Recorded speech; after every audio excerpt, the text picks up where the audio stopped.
आप सुन रहे हैं भगवती मंगल चंडी की कथा।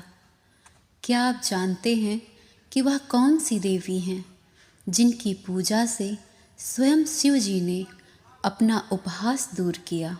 और वह कौन सा शक्तिशाली मंत्र है जिसके जाप से देवता, ऋषि, मुनि और दानव सभी को कल्याण, विजय और सिद्धि प्राप्त होती है? इस कथा में छुपा है वह गुप्त रहस्य जिसे सुनकर आपके जीवन की सभी बाधाएं मंगल में बदल जाएंगी। तो अपनी आंखें बंद करें और ध्यान लगाएं, क्योंकि मैं शुरू करने जा रही हूँ भगवती मंगल चंडी का एक अद्भुत उपाख्यान। राधे राधे। स्वागत है आपका हमारे चैनल कर्म वेदिका पर, जहां आप सुन रहे हैं ब्रह्म वैवर्त पुराण में प्रकृति खंड का ये रहस्यमयी और दिव्य उपाख्यान। भगवान नारायण कहते हैं, ब्रह्मपुत्र नारद, आगम शास्त्र के अनुसार षष्ठी देवी का चरित्र कह दिया। अब भगवती मंगल चंडी का उपाख्यान सुनो, साथ ही उनकी पूजा का विधान भी। इसे मैंने धर्मदेव के मुख से सुना था, वही बता रहा हूँ। यह श्रुति सम्मत उपाख्यान संपूर्ण विद्वानों को भी अभीष्ट है। चंडी शब्द का प्रयोग दक्षा, चतुरा के अर्थ में होता है और मंगल शब्द कल्याण का वाचक है। जो मंगल कल्याण करने में दक्ष हो वह मंगल चंडिका कही जाती हैं। दुर्गा के अर्थ में चंडी शब्द का प्रयोग होता है और मंगल शब्द भूमिपुत्र मंगल के अर्थ में भी आता है। अतः जो मंगल की अभीष्ट देवी हैं, उन देवी को मंगल चंडिका कहा गया है। मनुवंश में मंगल नामक एक राजा थे। सप्तद्वीपवती पृथ्वी उनके शासन में थी। उन्होंने इन देवी को अभीष्ट देवता मानकर पूजा की थी, इसलिए भी ये मंगल चंडी नाम से विख्यात हुई। जो मूल प्रकृति भगवती जगदीश्वरी दुर्गा कहलाती हैं, उन्हीं का यह रूपांतर है। ये देवी कृपा की मूर्ति धारण करके सबके सामने प्रत्यक्ष हुई हैं। स्त्रियों की ये इष्ट देवी हैं। सर्वप्रथम भगवान शंकर ने इन सर्वश्रेष्ठ रूपा देवी की आराधना की। ब्राह्मण त्रिपुर नामक दैत्य के भयंकर वध के समय का यह प्रसंग है। भगवान शंकर बड़े संकट में पड़ गए थे। दैत्य ने रोष में आकर उनके वाहन विमान को आकाश से नीचे गिरा दिया था। तब ब्रह्मा और विष्णु ने उन्हें प्रेरणा की। उन महानुभावों का उपदेश मानकर शंकर भगवती दुर्गा की स्तुति करने लगे। वह भी देवी मंगल चंडी ही थी, केवल रूप बदल लिया था। स्तुति करने पर वह देवी भगवान शंकर के सामने प्रकट हुई और उनसे बोली, प्रभु, तुम्हें भय नहीं करना चाहिए। स्वयं सर्वेश भगवान श्री हरि ही वृषभ का रूप धारण करके तुम्हारे सामने उपस्थित होंगे। वृषध्वज, मैं युद्ध शक्ति स्वरूपा बनकर तुम्हारा साथ दूंगी। फिर स्वयं मेरी कथा श्री हरि की सहायता से तुम देवताओं को पदच्युत करने वाले उस दानव को, जिसने घोर शत्रुता ठान रखी है, मार डालोगे। मुनिवर, इस प्रकार कहकर भगवती अंतर्ध्यान हो गई। उसी क्षण उन शक्ति रूपी देवी से शंकर संपन्न हो गए। भगवान श्री हरि ने एक अस्त्र दे दिया था। अब उसी अस्त्र से त्रिपुर वध में उन्हें सफलता प्राप्त हो गई। दैत्य के मारे जाने पर संपूर्ण देवताओं तथा महर्षियों ने भगवान शंकर का स्तवन किया। उस समय सभी भक्ति में सरोबार होकर अत्यंत नम्र हो गए थे। उसी क्षण भगवान शंकर के मस्तक पर पुष्पों की वर्षा होने लगी। ब्रह्मा और विष्णु ने परम संतुष्ट होकर उन्हें शुभ आशीर्वाद और सदुपदेश भी दिया। तब भगवान शंकर सम्यक प्रकार से स्नान करके भक्ति के साथ भगवती मंगल चंडी की आराधना करने लगे। पाद्य, अर्घ्य, आचमन, विविध वस्त्र, पुष्प, चंदन, भांति भांति के नैवेद्य, बलि, वस्त्र अलंकार, माला, तीर, पिष्टक, मधु, सुधा तथा नाना प्रकार के फलों द्वारा भक्तिपूर्वक उन्होंने देवी की पूजा की। नाच गान, वाद्य और नाम कीर्तन भी कराया। तत्पश्चात मध्य निंदन शाखा में कहे हुए ध्यान मंत्र के द्वारा भगवती मंगल चंडी का भक्तिपूर्वक ध्यान किया। नारद उन मूल मंत्र का उच्चारण करके ही भगवती को सभी द्रव्य समर्पण किए थे। वह मंत्र इस प्रकार है: ओम ह्रीं श्रीं क्लीं सर्वपूज्ये देवी मंगल चंडिके ऐं क्रूं फट स्वाहा। 21 अक्षर का यह मंत्र सुपूजित होने पर भक्तों को संपूर्ण कामना प्रदान करने के लिए कल्प वृक्ष स्वरूप है। 10 लाख जप करने पर इस मंत्र की सिद्धि होती है। ब्राह्मण, अब ध्यान से सुनो। सर्वसम्मत ध्यान वेद प्रणीत है। सुस्थिर यौवना भगवती मंगल चंडिका सदा 16 वर्ष की ही जान पड़ती हैं। ये संपूर्ण रूप गुण से संपन्न, कोमलांगी एवं मनोहारिणी हैं। श्वेत चंपा के समान इनका गौरवर्ण तथा करोड़ों चंद्रमाओं के तुल्य इनकी मनोहर कांति है। ये अग्नि शुद्ध दिव्य वस्त्र धारण किए रत्नमय आभूषणों से विभूषित हैं। मल्लिका पुष्पों से समलंकृत केशपाश धारण करती हैं। बिंब सदृश लाल ऊँट, सुंदर दंत पंक्ति तथा शरत काल के प्रफुल्ल कमल की भांति शोभायमान मुख वाली मंगल चंडिका के प्रसन्न वदनारविंद पर मंद मुस्कान की छटा छा रही है। इनके दोनों नेत्र सुंदर खिले हुए नील कमल के समान मनोहर जान पड़ते हैं। संपूर्ण संपदा प्रदान करने वाली ये जगदम्बा घोर संसार सागर से उबारने में जहाँ का काम करती हैं, मैं सदा इनका भजन करता हूँ। मुने, यह तो भगवती मंगल चंडिका का ध्यान हुआ, ऐसे ही अस्तवन भी है। सुनो। महादेव जी ने कहा, जगत माता भगवती मंगल चंडिके, तुम संपूर्ण विपत्तियों का विध्वंस करने वाली हो एवं हर्ष तथा मंगल प्रदान करने की सदा प्रस्तुत रहती हो। मेरी रक्षा करो, रक्षा करो। खुले हाथ हर्ष और मंगल देने वाली हर्ष मंगल चंडिके, तुम शुभा मंगल दक्षा, शुभ मंगल चंडिका, मंगला, मंगलाहा तथा सर्व मंगल मंगला कहलाती हो।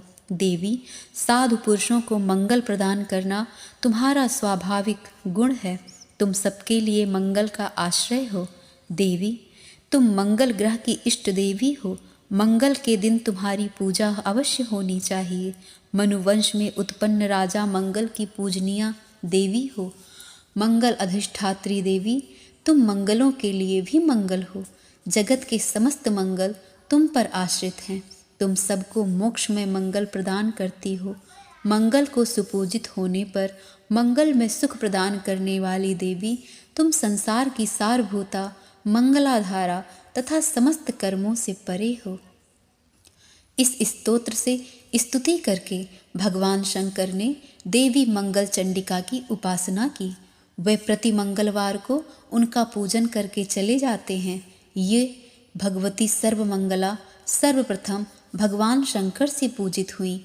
उनके दूसरे उपासक मंगल ग्रह हैं। तीसरी बार राजा मंगल ने तथा चौथी बार मंगल के दिन कुछ सुंदरी स्त्रियों ने इन देवी की पूजा की। पांचवी बार मंगल की कामना रखने वाले बहुसंख्यक मनुष्यों ने मंगल चंडिका का पूजन किया। फिर तो विश्वेश शंकर से सुपूजित ये देवी प्रत्येक विश्व में सदा पूजित होने लगी। मुने, इसके बाद देवता, मुनि, मनु और मानव सभी सर्वत्र इन परमेश्वरी की पूजा करने लगे। जो पुरुष मन को एकाग्र करके भगवती मंगल चंडिका के इस मंगलमय स्तोत्र का श्रवण करता है, उसे सदा मंगल प्राप्त होता है। अमंगल उसके पास नहीं आ सकता। उसके पुत्र और पौत्रों में वृद्धि होती है तथा उसे प्रतिदिन मंगल ही दृष्टिगोचर होता है। भगवान नारायण कहते हैं, नारद, आगमों के अनुसार देवी षष्ठी और मंगल चंडिका का उपाख्यान कह चुका। अब मनसा देवी का चरित्र जो धर्म के मुख से मैं सुन चुका हूँ, तुमसे कहता हूँ, सुनो। ये भगवती कश्यप जी की मानसी कन्या हैं तथा मन से उद्दीप्त होती हैं, इसीलिए मनसा देवी के नाम से विख्यात हैं। आत्मा में रमण करने वाली इन सिद्ध योगिनी वैष्णवी देवी ने 3 युगों तक परब्रह्म भगवान श्री कृष्ण की तपस्या की है। गोपीपति परम प्रभु उन परमेश्वर ने इनके वस्त्र और शरीर को जीर्ण देखकर इनका जरत्कारु नाम रख दिया। साथ ही उन कृपानिधि ने कृपापूर्वक इनकी सभी अभिलाषाएं पूर्ण कर दी। इनकी पूजा का प्रचार किया और स्वयं भी इनकी पूजा की। स्वर्ग में, ब्रह्मलोक में, भूमंडल में और पाताल में सर्वत्र इनकी पूजा प्रचलित हुई। संपूर्ण जगत में ये अत्यधिक गौरवर्णा, सुंदरी और मनोहारिणी हैं। अतएव ये साध्वी देवी जगत गौरी के नाम से विख्यात होकर सम्मान प्राप्त करती हैं।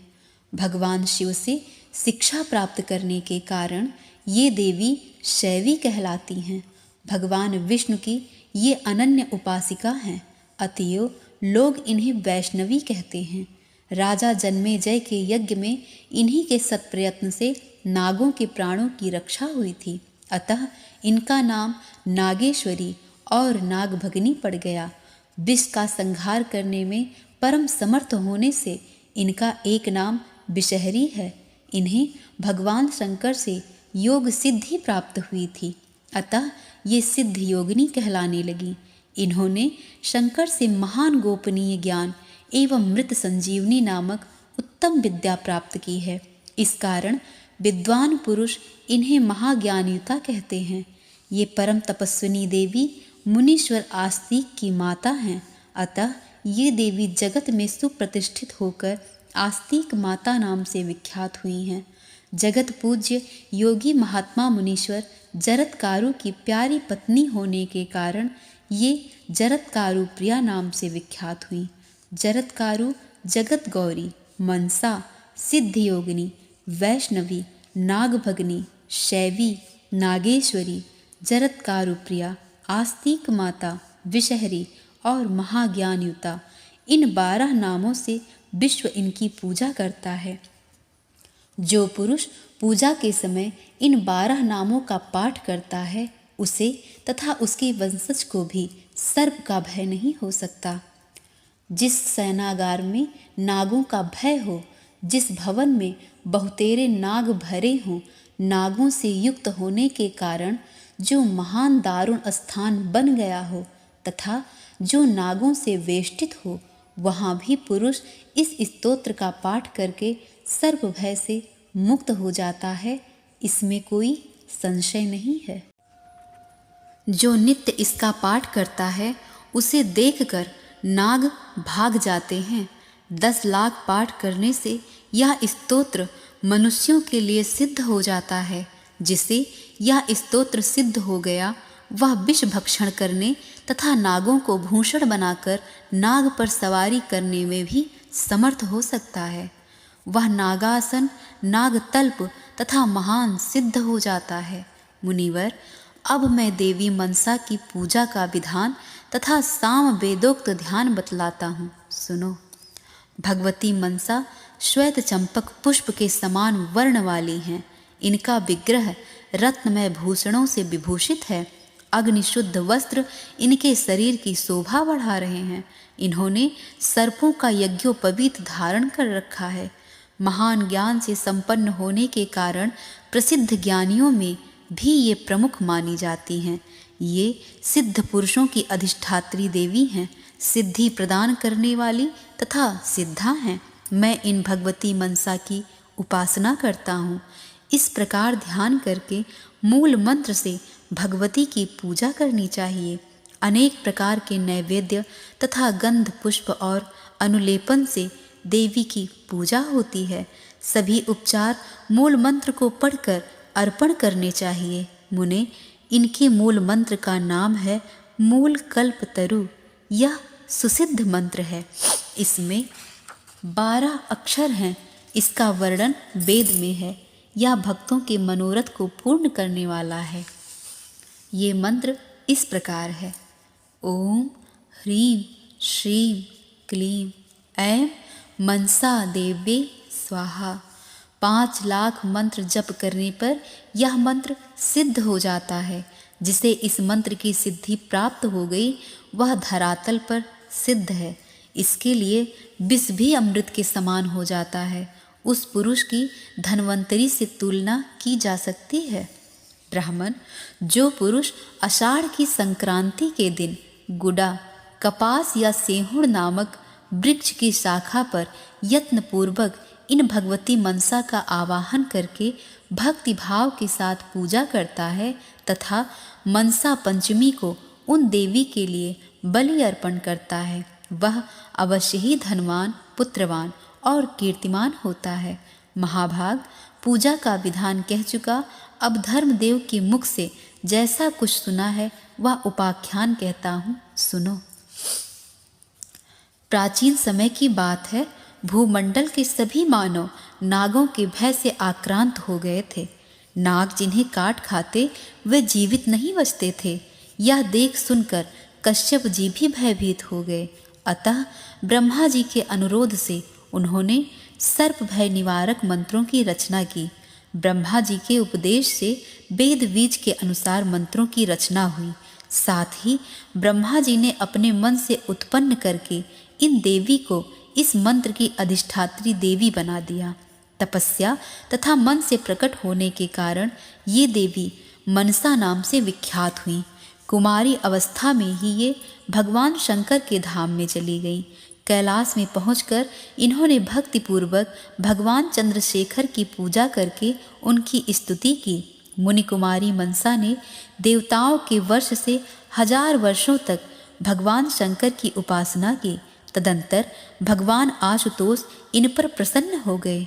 मुने, भगवान शंकर ने प्रसन्न होकर इन्हें महान ज्ञान प्रदान किया, सामवेद का अध्ययन कराया और भगवान श्री कृष्ण के कल्प वृक्ष स्वरूप अष्टाक्षर मंत्र का उपदेश दिया।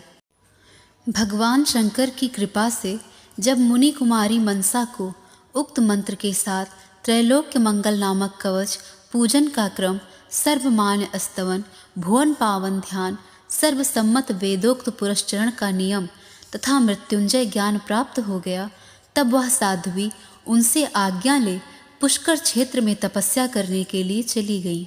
वहां जाकर उसने परब्रह्म भगवान श्री कृष्ण की 3 युगों तक उपासना की। इसके बाद उसे तपस्या में सिद्धि प्राप्त हुई। भगवान श्री कृष्ण ने सामने प्रकट होकर उसे दर्शन दिए। उस समय कृपानिधि श्री कृष्ण ने उस कृशांगी वाला पर अपनी कृपा की दृष्टि डाली। उन्होंने उसका दूसरों से पूजन कराया और स्वयं भी उसकी पूजा की। साथ ही वर दिया कि देवी, तुम जगत में पूजा प्राप्त करो। इस प्रकार कल्याणी मनसा को वर प्रदान करके भगवान अंतर्ध्यान हो गए। इस तरह इस मनसा देवी की सर्वप्रथम भगवान श्री कृष्ण ने पूजा की। तत्पश्चात शंकर, कश्यप, देवता, मुनि, मनु, नाग एवं मानव आदि से त्रिलोकी में श्रेष्ठ व्रत का पालन करने वाली यह देवी सुपूजित हुई। फिर कश्यप जी ने जरत्कारु मुनि के साथ उसका विवाह कर दिया। वह मुनि महान योगी थे। विवाह करने के पश्चात तपस्या करने में संलग्न हो गए। वह एक दिन पुष्कर क्षेत्र में उस वट वृक्ष के नीचे देवी जरत्कारु की जांघ पर लेट गए और उन्हें नींद आ गई। इतने में सायंकाल होने को आया। सूर्य नारायण अस्ताचल की जाने लगी। तब देवी मनसा परम साध्वी एवं पतिव्रता थी। उसने मन में विचार किया, द्विजों के लिए नित्य सायंकाल संध्या करने का विधान है। यदि मेरे पति सोए ही रह जाते हैं तो इन्हें पाप लग जाएगा, क्योंकि ऐसा नियम है कि जो प्रातः और सायंकाल की संध्या ठीक समय पर नहीं करता वह अपवित्र होकर पाप का भागी होता है। यों विचार करके उस परम सुंदरी मनसा ने पति देव को जगा दिया। मुनिवर जरत्कारु जगने पर क्रोध से भर गए। मुनि ने कहा, साध्वी, मैं सुखपूर्वक सो रहा था, तुमने मेरी निद्रा क्यों भंग कर दी? जो स्त्री अपने स्वामी का अपकार करती है उसके व्रत, तपस्या, उपवास और दान आदि सभी सत्कर्म व्यर्थ हो जाते हैं। स्वामी का अप्रिय करने वाली स्त्री किसी भी सत्कर्म का फल नहीं प्राप्त कर सकती।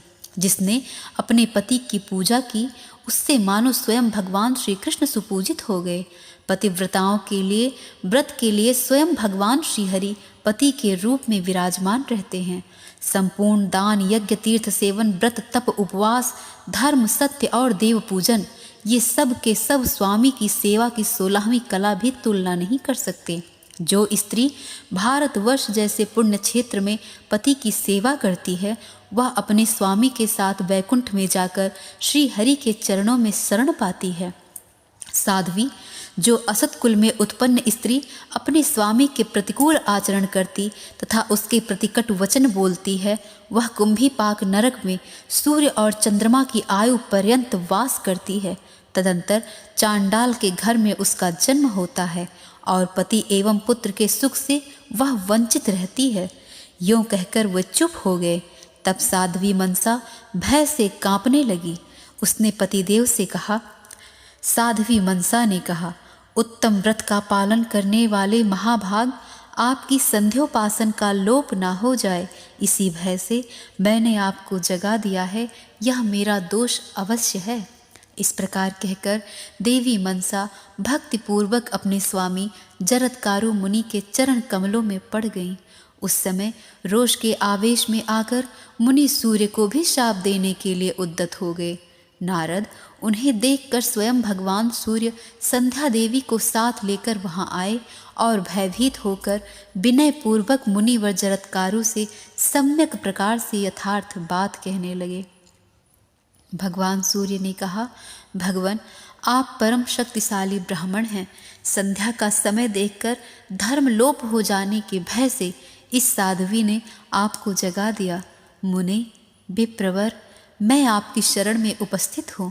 मुझे शाप देना आपके लिए उचित नहीं है। ब्राह्मणों का हृदय सदा नवनीत के समान कोमल होता है। ब्राह्मण चाहे तो पुनः सृष्टि कर सकते हैं। इनसे बढ़कर तेजस्वी कोई दूसरा नहीं है। ब्रह्म ज्योति ब्राह्मण के द्वारा निरंतर सनातन भगवान श्री कृष्ण की आराधना होती है। सूर्य के उपर्युक्त वचन सुनकर विप्रवर जरत्कारु प्रसन्न हो गए। उनसे आशीर्वाद लेकर सूर्य अपने स्थान को चले गए। प्रतिज्ञा की रक्षा के लिए उन ब्राह्मण देवता ने देवी मनसा का त्याग कर दिया। उस समय देवी के शोक की सीमा नहीं रही। दुख के कारण उनका हृदय क्षुब्ध हो उठा था। वह रो रही थी। उस विपत्ति के अवसर पर भय से व्याकुल होकर उस देवी ने अपने गुरुदेव शंकर, इष्ट देवता ब्रह्मा और श्री हरि तथा जन्मदाता कश्यप जी का स्मरण किया। देवी मनसा के चिंतन करने पर तुरंत गोपीश भगवान श्री कृष्ण, शंकर, ब्रह्मा और कश्यप मुनि वहां आ गए। प्रकृति से परे निर्गुण परब्रह्म भगवान श्री कृष्ण मुनिवर जरत्कारु के अभीष्ट देवता थे। उनके दर्शन पाकर परम भक्ति के साथ मुनि बार बार प्रणाम करके उनकी स्तुति करने लगे। फिर भगवान शंकर, ब्रह्मा और कश्यप भी नमस्कार किए। यूं पूछा, महाभाग देवताओं, आप लोगों का यहाँ कैसे पधारना हुआ? मुनिवर जरत्कारु की बात सुनकर ब्रह्मा जी ने समयोचित बातें कही। भगवान श्री कृष्ण के चरण कमल को प्रणाम करके उन्होंने मुनि को उत्तर दिया, मुने, तुम्हारी यह धर्म पत्नी मनसा परम साध्वी एवं धर्म में आस्था रखने वाली है। यदि तुम इसे त्यागना चाहते हो तो पहले इसको किसी संतान की जननी बना दो, जिससे यह अपने धर्म का पालन कर सके। संतान हो जाने के पश्चात स्त्री को त्यागा जा सकता है। जो पुरुष पुत्रोत्पत्ति कराए बिना ही प्रिय पत्नी का त्याग कर देता है, उसका पुण्य चलनी से वह जाने वाले जल की भांति साथ छोड़ देता है। नारद, ब्रह्मा जी की बात सुनकर मुनिवर जरत्कारु ने मंत्र पढ़कर योग बल का सहारा ले देवी मनसा की नाभि का स्पर्श कर दिया और उससे कहा, मुनिवर जरत्कारु ने कहा, मनसे, इस गर्भ से तुम्हें पुत्र प्राप्त होगा। वह पुत्र जितेंद्रिय पुरुषों में श्रेष्ठ, धार्मिक, ब्रह्मज्ञानी, तेजस्वी, तपस्वी, यशस्वी, गुणी, वेद वेत्ताओं में ज्ञानियों और योगियों में प्रमुख विष्णु भक्त तथा अपने कुल का उद्धारक होगा। ऐसे सुयोग्य पुत्र के उत्पन्न होने मात्र से पितर आनंद में भरकर नाचने लगते हैं। जो पतिव्रत धर्म का पालन करती है, प्रिय बोलती है और सुशीला है, वह प्रिया है। जो धर्म में श्रद्धा रखती है, पुत्र उत्पन्न करती है तथा कुल की रक्षा करती है, उसी को कुलीन स्त्री कहते हैं। जो भगवान श्री हरि के प्रति भक्ति उत्पन्न करता एवं अभीष्ट सुख देने में तत्पर रहता है, वही बंधु है। यदि भगवान श्री हरि के मार्ग का प्रदर्शक हो तो उस बंधु को पिता भी कह सकते हैं। वही गर्भधारिणी स्त्री कहलाती है। जो ज्ञानोपदेश द्वारा संतान को गर्भवास से मुक्त कर दे। दया रूपा भगनी उसको कहते हैं जिसकी कृपा से प्राणी यमराज के भय से मुक्त हो जाए। भगवान विष्णु के मंत्र को प्रदान करने वाला गुरु वही है जो भगवान श्री हरि में भक्ति उत्पन्न करा दे। ज्ञानदाता गुरु उसी को कहते हैं जिसकी कृपा से भगवान श्री कृष्ण के चिंतन की योग्यता प्राप्त हो जाए, क्योंकि ब्रह्म पर्यंत चराचर संपूर्ण विश्व उत्पन्न होता और नष्ट हो जाता है। वेद अथवा यज्ञ से जो कुछ सार तत्व निकलता है, वही यह है कि भगवान श्री हरि का सेवन किया जाए। यही तत्वों का भी तत्व है। भगवान श्री हरि की उपासना के अतिरिक्त सब कुछ केवल विडंबना मात्र है। मैंने तुम्हें यथार्थ ज्ञानोपदेश कर दिया, क्योंकि स्वामी भी वही कहलाता है जो ज्ञान प्रदान कर दे। ज्ञान के द्वारा बंधन से मुक्त करने वाला स्वामी माना जाता है, और वही यदि में बंधन में डालता है तो शत्रु है। जो गुरु भगवान श्री हरि में भक्ति उत्पन्न करने वाला ज्ञान नहीं देता, उसे शिष्यघाती कहते हैं, क्योंकि वह शिष्य को बंधन मुक्त नहीं कर सका। जो जननी के गर्भ में रहने के क्लेश से तथा यम यातना से मुक्त नहीं कर सकता, उसे गुरु, तात और बांधव कैसे कहा जाए। भगवान श्री कृष्ण का सनातन मार्ग परमानंद स्वरूप है। जो निरंतर ऐसे मार्ग का प्रदर्शन नहीं कराता, वह मनुष्यों के लिए कैसा बांधव। अतः साध्वी, तुम निर्गुण एवं अच्युत ब्रह्म भगवान श्री की उपासना करो। इनकी उपासना से पुरुषों के सारे कर्म मूल हट जाते हैं। प्रिय, मैंने जो तुम्हारा त्याग कर दिया है, इस अपराध को क्षमा करो। साध्वी स्त्रियां क्षमा परायण होती हैं। सत्वगुण के प्रभाव से उनमें क्रोध नहीं रहता। देवी, मैं तपस्या करने के लिए पुष्कर क्षेत्र में जा रहा हूँ। तुम भी सुखपूर्वक यहाँ से जा सकती हो, क्योंकि ने इस प्रिय पुरुषों के लिए एकमात्र मनोरथ यही है कि वे भगवान श्री कृष्ण के चरण कमल की उपासना में लग जाएं। मुनिवर, जरत्कारु का यह वचन सुनकर देवी मनसा शोक से आतुर हो गई। उसकी आंखों में आंसू भर आए। उसने विनय भाव प्रदर्शित करते हुए अपने प्राण प्रिय पतिदेव से कहा। देवी मनसा बोली, प्रभु, मैंने आपकी निद्रा भंग कर दी, यह मेरा दोष नहीं कहा जा सकता जिससे आप मेरा त्याग कर रहे हैं। अतएव मेरी प्रार्थना है कि जहाँ मैं आपका स्मरण करूं, वहीं आप मुझे दर्शन देने की कृपा कीजिएगा। पतिव्रता स्त्रियों के लिए 100 पुत्रों से भी अधिक प्रेम का भाजन पति है। पति स्त्रियों के लिए सम्यक प्रकार से प्रिय है। अतएव विद्वान पुरुषों ने पति को प्रिय की संज्ञा दी है। जिस प्रकार एक पुत्रों वालों का पुत्र में, वैष्णव पुरुषों का भगवान श्री हरि में, एक नेत्र वालों का नेत्र में, प्यासे जनों का जल में, क्षुधातुरों का अन्न में, विद्वानों का शास्त्र में तथा वैश्यों का वाणिज्य में निरंतर मन लगा रहता है, प्रभो, वैसे ही पतिव्रता स्त्रियों का मन सदा अपने स्वामी का किंकर बना रहता है। इस प्रकार कहकर मनसा देवी अपने स्वामी के चरणों में पड़ गईं। मुनिवर, जरत्कारु कृपा के समुद्र थे। उन्होंने कृपा के वशीभूत होकर क्षण भर के लिए उसे अपनी गोद में ले लिया। मुनि के नेत्रों से जल की ऐसी धारा गिरी कि वह साध्वी मनसा नहा उठी तथा वियोग भय से कातर हुई मनसा भी अपने आंसुओं से मुनि के वक्षस्थल को भिगो दिया। तत्पश्चात वे दोनों पति पत्नी ज्ञान द्वारा शोक से मुक्त हुए। तदंतर मुनिवर जरत्कारु परमात्मा भगवान श्री कृष्ण के चरण कमल का बार बार स्मरण करते हुए अपनी प्रिया मनसा को समझाकर तपस्या करने के लिए चले गए। उधर देवी मनसा भी कैलाश पर पहुंचकर अपने गुरु भगवान शंकर के निवास गृह में चली गई। वह शोक से व्याकुल थी। भगवती पार्वती ने उसे भली भांति समझाया। भगवान शंकर ने भी उसे मंगलमय ज्ञान देकर ढाढ़स बंधाया। वह शिवधाम में रहने लगी। वहाँ उत्तम दिन की मंगलमयी वेला में साध्वी मनसा ने पुत्र उत्पन्न किया, जो भगवान नारायण का अंश और योगियों एवं ज्ञानियों का भी गुरु था। वह गर्भ में था, तभी भगवान शंकर के मुख से उसे महाज्ञान की उपलब्धि हो चुकी थी। अतएव वह बालक योगींद्र तथा योगियों और ज्ञानियों का गुरु होने का अधिकारी बना। भगवान शंकर ने उसका जात कर्म और नामकरण आदि मांगलिक संस्कार कराया। भगवान शिव ने उस शिशु के कल्याणार्थ उसे वेद पढ़ाए, बहुत से मणि रत्न और किरीट ब्राह्मणों को दान किए।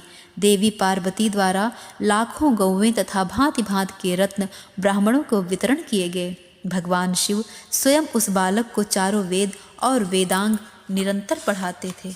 साथ ही मृत्युंजय ने श्रेष्ठ गान का भी उपदेश किया। मनसा की अपनी प्राण वल्लभ पति में, इष्टदेव श्री हरि में तथा गुरुदेव भगवान शिव में पूर्ण भक्ति थी। अतः यस्या भक्तिरास्ते तस्यः पुत्रः, इस व्युत्पत्ति के अनुसार उस पुत्र का नाम आस्तिक हुआ। वहां आए हुए मुनिवर जरत्कारु उसी क्षण भगवान शंकर से आज्ञा लेकर भगवान विष्णु की तपस्या करने के लिए पुष्कर क्षेत्र में चले गए थे। उन तपोधन मुनि ने परमात्मा श्री कृष्ण का महामंत्र प्राप्त करके दीर्घ काल तक तप किया। फिर वे महान योगी मुनि भगवान शंकर को प्रणाम करने के विचार से कैलाश पर आए। शंकर को नमस्कार करके कुछ समय के लिए वहीं रुक गए। तब तक वह बालक भी वहीं था। उदार देवी मनसा उस बालक को लेकर अपने पिता कश्यप मुनि के आश्रम में चली आईं। उस समय पुत्रवती कन्या को देखकर प्रजापति कश्यप के मन में अपार हर्ष हुआ। मुने उस अवसर पर प्रजापति ने ब्राह्मणों को प्रचुर रत्न दान किए। शिशु के कल्याणार्थ असंख्य ब्राह्मणों को भोजन कराया। परंतप कश्यप जी की दिति अदिति तथा अन्य भी जितनी पत्नियां थीं, उनके मन में भी बड़ी प्रसन्नता हुई। उनकी वह कन्या मनसा पुत्र के साथ सुदीर्घ काल तक उस आश्रम पर ठहरी रही। इसी से आगे का उपाख्यान कहता हूँ, सुनो। अभिमन्यु कुमार राजा परीक्षित को ब्राह्मण का शाप लग गया। ब्राह्मण दुर्दैव की प्रेरणा से ऐसा कर्म बन गया कि सहसा परीक्षित साप से ग्रस्त हो गए। श्रृंगी ऋषि ने कौशिकी का जल हाथ में लेकर शाप दे दिया कि 1 सप्ताह के बीतते ही तक्षक सर्प तुम्हें काट खाएगा। तक्षक ने 7वें दिन उन्हें डस लिया। राजा सहसा शरीर त्याग कर परलोक चले गए। जन्मेजय ने उन अपने पिता का दाह संस्कार कराया। मुने इसके बाद उन महाराज जन्मेजय ने सर्प सत्र आरंभ किया। ब्रह्म तेज के कारण समूह के समूह सर्प प्राणों से हाथ धोने लगे। तक्षक भय से घबराकर इंद्र की शरण में चला गया।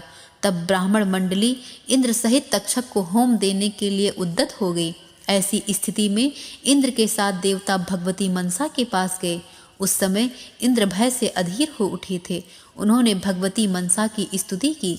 फलस्वरूप मुनिवर आस्तिक माता की आज्ञा से राजा जन्मेजय के यज्ञ में आए। उन्होंने जन्मेजय से इंद्र और तक्षक के प्राणों की याचना की। ब्राह्मणों की आज्ञा तथा कृपावश राजा ने वर दे दिया। यज्ञ की पूर्णाहुति कर दी गई। सुप्रसन्न राजा द्वारा ब्राह्मण यज्ञांत दक्षिणा पा गए। तत्पश्चात ब्राह्मण देवता और मुनि सभी देवी मनसा के पास गए तथा सबने पृथक पृथक उस देवी की पूजा और स्तुति की। इंद्र ने पवित्र हो श्रेष्ठ सामग्रियों को लेकर उनके द्वारा देवी मनसा का पूजन किया। फिर वे भक्तिपूर्वक नित्य पूजा करने लगे।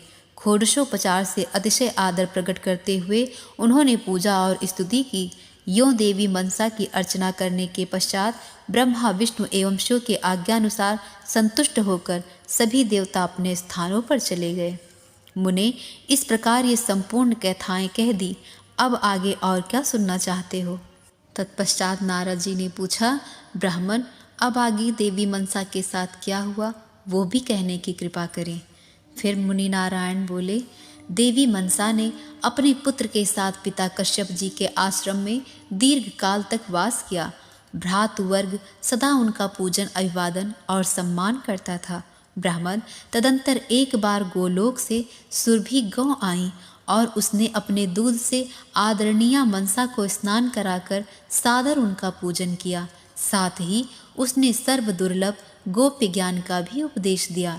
उस समय सुरभि देवताओं से पूजित हो स्वर्ग लोक चली गईं। यह स्तोत्र पुण्य बीज कहलाता है। इस प्रकार आप सबने देवी मनसा और माता मंगल चंडिका का परम पवित्र उपाख्यान सुना। अब इसके आगे की कथा में हम गौ माता सुरभि की कथा सुनेंगे। इसके लिए हमारे साथ बने रहिए और कमेंट में लिखिए राधे राधे।